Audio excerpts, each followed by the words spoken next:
mga hulugang pagbibigay ng puso ninyo sa Diyos, pagiging totoo sa Diyos sa lahat ng bagay, pagiging bukas sa Kanya sa lahat ng bagay, hindi pagtatago kailanman ng mga katunayan,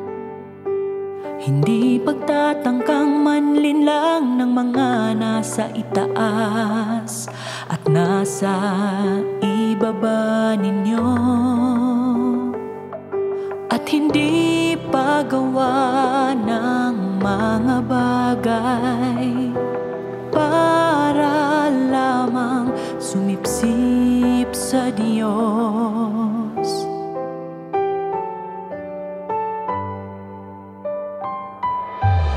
Sa madaling salita,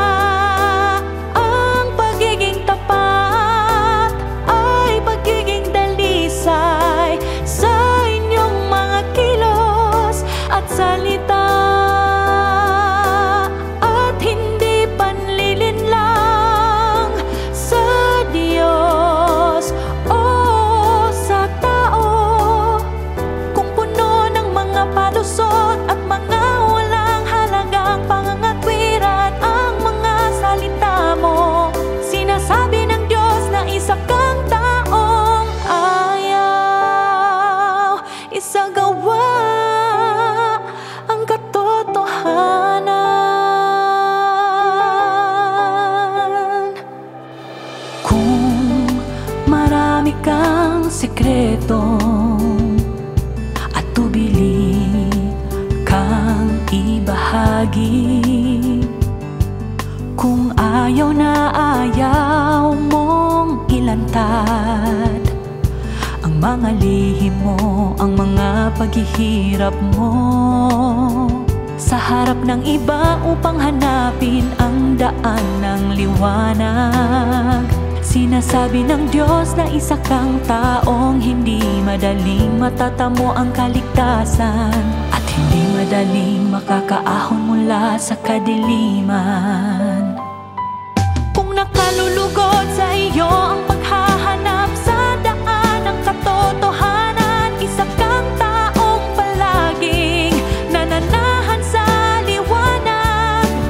Kung nakalulugod sa iyo ang paghahanap sa daan ng katotohanan, isa kang taong palaging nananahan sa liwanag.